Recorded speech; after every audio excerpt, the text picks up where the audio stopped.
മുഖ്യമന്ത്രിയെ പറ്റി അങ്ങനെ പറയേണ്ടി വരുന്നു എന്നുള്ളതിൽ വിഷമമുണ്ട്. സാധാരണ ഓരോരുത്തരോരോ പദവിയിലെത്തുമ്പോൾ മുഖ്യമന്ത്രി ആയതിനു ശേഷം നമ്മളങ്ങനെ അദ്ദേഹത്തെ പ്രതിപക്ഷ നേതാവായി അദ്ദേഹം പറയുന്നത് പോലെ പറയാറില്ല. പക്ഷേ മുഖ്യമന്ത്രി ആയാലും അദ്ദേഹം പറയുന്ന വാക്കുകൾക്ക് അദ്ദേഹത്തിന് ഒരു ഉറപ്പ് വേണം.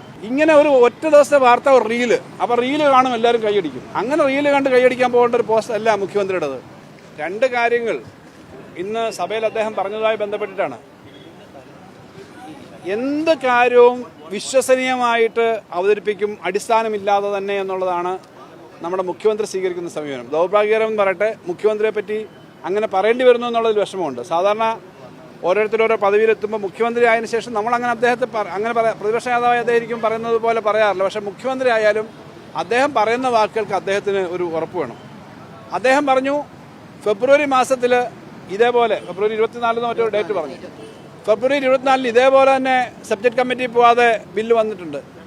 ഫെബ്രുവരി എന്ന് പറഞ്ഞാൽ കഴിഞ്ഞ ജനുവരി 29 നമ്മൾ അവതരിപ്പിച്ച ബഡ്ജറ്റ്, അതിനകത്ത് ടാക്സ് പ്രൊവിഷനൊന്നും ഇല്ലായിരുന്നു. നിങ്ങൾക്കറിയാം, വലിയ കാര്യമായ ടാക്സ് ഇല്ല. കാരണം ഫിനാൻസ് അധികം വരുന്ന കാര്യങ്ങളൊന്നുമില്ല.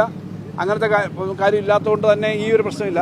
സാധാരണഗതിയിൽ പോവേണ്ട ഒരു കാര്യവും സബ്ജക്ട് കമ്മിറ്റിയിൽ പോവാതെ നമ്മൾ എടുത്തിട്ടില്ല. ഞങ്ങളുടെ സബ്ജക്ട് കമ്മിറ്റിയിൽ അംഗമായിരുന്ന ആളുകളിൽ ശ്രീ തിരുവഞ്ചൂർ രാധാകൃഷ്ണൻ, നമ്മുടെ ബഹുമാനപ്പെട്ട സ്പീക്കർ, ശ്രീ ഷംസുദ്ദീൻ ഇപ്പോഴത്തെ വിദ്യാഭ്യാസ മന്ത്രി, ശ്രീ കെ ബാബു, ഞാൻ 3 പേരുടെ പേര് ഓർത്ത് പറയുകയാണ്. വളരെ കൃത്യമായി നല്ല ചർച്ച നടക്കുന്നതാണ്. ചില കാര്യങ്ങൾ അവർ പോയിന്റ് ഔട്ട് ചെയ്ത് തരാറുണ്ട്, ചില കാര്യങ്ങൾ ഡിഫറൻസ് പറയാറുണ്ട്.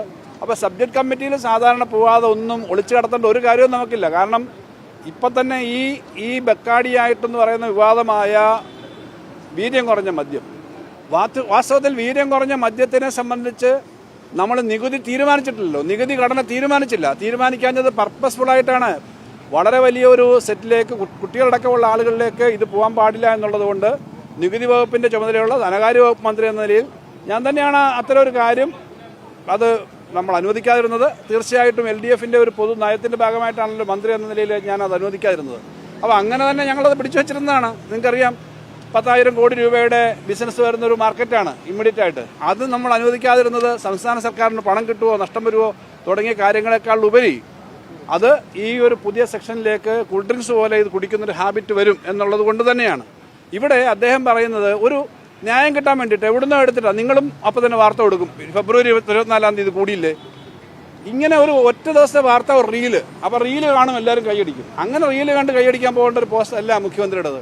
24 അങ്ങനെ സബ്ജക്ട് കമ്മിറ്റി, ഏതെങ്കിലും ഒരു സബ്ജക്ട് കമ്മിറ്റി ഇതുപോലെ ഫിനാൻഷ്യലായിട്ട് സീരിയസ് ആയിട്ടുള്ള ഒരു മാറ്ററൊന്നും സബ്ജക്ട് കമ്മിറ്റി പോകാതെ ഞങ്ങൾ എടുത്തിട്ടേ ഇല്ല. അങ്ങനെ എടുക്കേണ്ട ഒരു കാര്യമില്ല. ആരോടെയും പറയാൻ പറ്റാത്തൊരു കാര്യം ഞങ്ങൾ എടുത്തിട്ടില്ല. ഞങ്ങൾ LDF ചർച്ച ചെയ്യേണ്ടത് LDF ചർച്ച ചെയ്യും, CPM-ഉം CPI-യും മറ്റു പാർട്ടികളും ചർച്ച ചെയ്യേണ്ടത് ചർച്ച ചെയ്യും. ഇവിടെ അതത് പാർട്ടി പോലും ചർച്ച ചെയ്തില്ല. മന്ത്രിസഭയിൽ തന്നെ ഈ നയം സംബന്ധിച്ച് ചർച്ച ചെയ്തില്ലെന്ന് ഞങ്ങളാരുമല്ലല്ലോ പറഞ്ഞത്. ശ്രീ VM സുധീരനും അതുപോലെ AICC നേതാക്കന്മാർ ഉൾപ്പെടെ പറഞ്ഞത് ഞങ്ങൾ പറയിപ്പിച്ചല്ലോ. അപ്പോൾ അതുകൊണ്ട് അങ്ങനെ പറയുന്ന ന്യായം ശരിയല്ല. റീസണബിൾ ആയിട്ടുള്ള കാര്യം പറയണം. മറ്റൊരു കാര്യം പറഞ്ഞത് ഈ എക്സിക്യൂട്ടീവിന് അധികാരം ഏൽപ്പിക്കുന്നു. മുഖ്യമന്ത്രി ഇവിടെ നേരത്തെ മുഖ്യമന്ത്രി പറഞ്ഞതിനെ പറ്റി പ്രതിപക്ഷ നേതാവ് സംസാരിച്ചു കഴിഞ്ഞു. അതിനകത്ത് എന്താ എക്സസീവ് ഡെലിഗേഷൻ എന്താ? സാധാരണഗതിയിൽ അസംബ്ലി പാസ്സാക്കുന്ന ഒരു നിയമം, പ്രത്യേകിച്ച് ടാക്സിൻ്റെ ഡിസ്കൗണ്ട് ഒരു ഉദ്യോഗസ്ഥൻ ഒപ്പിടുന്ന ദിവസം തൊട്ടാണെന്ന് തീരുമാനിച്ചാൽ ഉദ്യോഗസ്ഥൻ ഒപ്പിടുന്നതിൻ്റെ ഡേറ്റ് മുതൽ എന്ന് പറയുമ്പോൾ അതിന് വലിയ എക്സസീവായിട്ടുള്ള പവേഴ്സ് വരും. അതിനാണ് എക്സസീവ് ഡെലിഗേഷൻ എന്ന് പറയുന്നത്. അദ്ദേഹം പറഞ്ഞു, നിങ്ങൾ 2022 കേരള ഫിനാൻസ് ബില്ലിൽ ഇങ്ങനൊരു പ്രൊവിഷൻ ചേർത്തിട്ടില്ലേ? അതിനകത്ത് ഈ സേവ് ആസ് അതർവൈസ് പ്രൊവൈഡഡ് എന്ന് പറഞ്ഞിട്ട് ഈ ആക്ട്, ഇതിപ്പോൾ ഞാനതെടുത്തതാണ്. അതിനകത്ത് section 7 shall come into force on such a date the government may by notification in the official gazette എന്ന് പറഞ്ഞിട്ട് പറഞ്ഞേക്കുന്നത്. എന്തിനെ പറ്റിയാ? ഇതുപോലെ നികുതി കുറച്ച് കൊടുക്കുന്നതാണോ? ഏതെങ്കിലും ടാക്സ് സംബന്ധിച്ചാണോ? ഇങ്ങനെ ആർക്കെങ്കിലും ആനുകൂല്യം കൊടുക്കുന്നതാണോ? GSTയുടെ നിയമങ്ങൾ എപ്പോഴൊക്കെ GST കൗൺസിൽ പാസ്സാക്കുന്നുണ്ടോ അപ്പോഴൊക്കെ ഇവിടെ അതേപോലെ പാസ്സാക്കും. അതാണ് നിയമം, ഇപ്പോഴത്തെ നിയമത്തിലുണ്ട്. ആ നടപ്പിലാക്കുന്നതിനെ സംബന്ധിച്ച് ഉള്ള ഒരു ക്ലോസാണ് പറഞ്ഞേക്കുന്നത്. അത് സാധാരണഗതിയിൽ സ്വീകരിക്കുന്ന ഒരു കാര്യമാണ്. GST നിയമം അനുസരിച്ച് ഇൻപുട്ട് ടാക്സ് ക്രെഡിറ്റ് മറ്റേ തുടങ്ങിയ ടെക്നിക്കൽ കുറേ കാര്യങ്ങൾ വരുന്നതിനെ സംബന്ധിച്ച് ഇന്ന ദിവസം തൊട്ട് എന്ന് തീരുമാനിച്ചേക്കുന്ന ഒരു കാര്യം പറഞ്ഞപ്പോൾ അതും ഈ മദ്യത്തിൻ്റെ നികുതി കുറയ്ക്കുന്നതായി ചേർത്ത് പറയുക. അങ്ങനെ പറയാൻ പാടില്ല. അദ്ദേഹം ഈ കാര്യത്തിനകത്ത് കുറച്ചുകൂടി വസ്തുതാപരമായ കാര്യങ്ങൾ സമീപിക്കണം എന്നുള്ളതാണ് പറയാനുള്ളത്. അപ്പോൾ അതുകൊണ്ട് സബ്ജക്ട് കമ്മിറ്റി കൂടിയില്ല എന്നുള്ളത് ഏറ്റവും വലിയ കാര്യം, അപകടം. അതിനേക്കാളും കൂടുതൽ എക്സസീവ് പവർ, ഇതിൻ്റെ അധികാരം മുഴുവനും എക്സിക്യൂട്ടീവിന് കൊടുക്കുന്ന കാര്യം. ഇതെല്ലാം ചോദിക്കുമ്പോൾ വേറെ എന്തെങ്കിലും ഒരു ന്യായം, തെറ്റായ കാര്യം പറയുന്നു. അതൊരു ശരിയായ കാര്യമല്ല കേരളത്തിൻ്റെ മുഖ്യമന്ത്രിയെ സംബന്ധിച്ച്. അതുകൊണ്ടാണ് ഈ കാര്യങ്ങൾ പറയുന്നത്.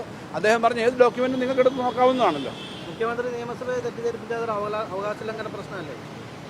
ഇപ്പോൾ പല ദിവസവും വന്നുകൊണ്ടിരിക്കുന്ന കാര്യങ്ങൾ പലതും മുമ്പ് ഇങ്ങനെ ആണെന്ന് പറയുന്നത് പലതും വന്നിട്ടുണ്ട്. ഞങ്ങൾ ചിലതൊക്കെ എഴുതി കൊടുത്തു കഴിഞ്ഞു. ഇപ്പോൾ ഇന്നലെ തന്നെ ശ്രീ ഷിബു ബേബി ജോൺ എടുത്തു പറഞ്ഞൊരു കാര്യം, നേരത്തെ ഇത് 5 തവണ ഇതുപോലെ മന്ത്രിമാരോട് ഇടപെട്ടിട്ടുണ്ട്. മുഖ്യമന്ത്രി സംസാരിച്ചുകൊണ്ടിരുന്നപ്പോൾ അന്ന് മന്ത്രിയായിരുന്ന ശ്രീ ശശീന്ദ്രൻ ഇടപെട്ടു തുടങ്ങി പറഞ്ഞു. ഞങ്ങളത് നോക്കി, അത് എഴുതി കൊടുക്കുന്നുണ്ട്. ഇത്തരം കാര്യങ്ങൾ ഇത് പലതും തെറ്റായി പറയുകയാണ്. ഒരു ദിവസം അടിയന്തര പ്രമേയത്തിന് അനുമതി നിഷേധിച്ചു. സ്വാഭാവികമായിട്ട് അതൊരു ചർച്ചയായിട്ട് കുറേ പേര് ചർച്ച ചെയ്തു. മന്ത്രിമാരെന്നാലും ഞങ്ങളിപ്പോൾ ചിലപ്പോൾ ചില കാര്യങ്ങൾ ഒരു മന്ത്രി അടിയന്തര പ്രമേയത്തിന് മറുപടി പറഞ്ഞു, ഒരു കാര്യം അഡീഷണൽ ആഡ് ചെയ്യണമെങ്കിൽ ഫിനാൻസിൻ്റെ ഒരു കാര്യം കൊണ്ടുണ്ടെങ്കിൽ എന്നോട് പറഞ്ഞാൽ ഞാൻ ആഡ് ചെയ്യാറുണ്ട്, അല്ല വേറൊരു മന്ത്രി ആഡ് ചെയ്യാറുണ്ട്. ഇതങ്ങനല്ല, പറഞ്ഞുകൊണ്ടിരിക്കുന്നതിനിടയ്ക്ക് കയറിയതിനെ പറ്റിയാണ് പറഞ്ഞത്. എന്താ സംഭവം കഴിഞ്ഞു, ആ സംഭവം കഴിഞ്ഞാൽ ഇനി അത് ആവർത്തിക്കേണ്ടെന്ന് തീരുമാനിച്ച പോലെ ഉടനെ കുത്തിയിളക്കി ഒരു 5 കേസ് പഴയതുണ്ടെന്ന് പറഞ്ഞ് കൊടുത്തുവിട്ടതെല്ലാം അടിസ്ഥാനരഹിതമായ കാര്യങ്ങളാണ്. ഇങ്ങനെ ഇതെന്താ ഈ കോളേജ് ഡിബേറ്റാണോ? വസ്തുതകൾ പറയുന്ന വളരെ സീരിയസ് ആയ മന്ത്രിമാരും ഉയർന്ന രാഷ്ട്രീയ നേതാക്കന്മാരും സംസാരിക്കുമ്പോൾ കോളേജിലെ ഡിബേറ്റും പ്രസംഗ മത്സരം പോലെ കാണേണ്ടതല്ല സഭ. ഉടനെ തെറ്റായ ഒരു കാര്യം എടുത്തുകൊണ്ടെന്ന് പറയുക. ഞങ്ങൾ അതിനെപ്പറ്റി എഴുതി കൊടുത്തിട്ടുണ്ട്. ഇത്തരം കാര്യങ്ങൾ ഞങ്ങൾ കൊടുക്കുന്നുണ്ട്. സഭയ്ക്കകത്ത് മുഖ്യമന്ത്രിക്ക് ഒരു അഡ്വാൻറ്റേജ് കിട്ടും, ഭരണപക്ഷത്തിന് അഡ്വാൻറ്റേജ് കിട്ടും. ഞങ്ങൾ കുറച്ച് പേരല്ലേ ചർച്ച ചെയ്യാനുള്ളൂ, ഞങ്ങൾക്ക് സമയം കുറവല്ലേ. അപ്പോൾ അവസാനം പറയുമ്പം അത് വെച്ച് ക്ലോസ് ചെയ്തങ്ങ് പോകുന്ന ശീലം നല്ല ശീലമല്ല. തെറ്റായ കാര്യങ്ങൾ പറയുന്നത് ഞങ്ങളിതുപോലെ എഴുതി കൊടുത്തിട്ടുണ്ട്. ദിവസവും ഇങ്ങനെ ആവർത്തിച്ചുകൊണ്ടിരിക്കുക. ഒരു കാര്യവും 2 കാര്യമല്ല, എല്ലാ ദിവസവും ഇങ്ങനത്തെ കാര്യം പറഞ്ഞുകൊണ്ടിരിക്കുകയാണ്. മന്ത്രിമാരെയും അത് പരിശീലിപ്പിക്കുന്ന ഒരു സ്ഥിതിയിലേക്കാണ് കാര്യങ്ങൾ എത്തുന്നത്.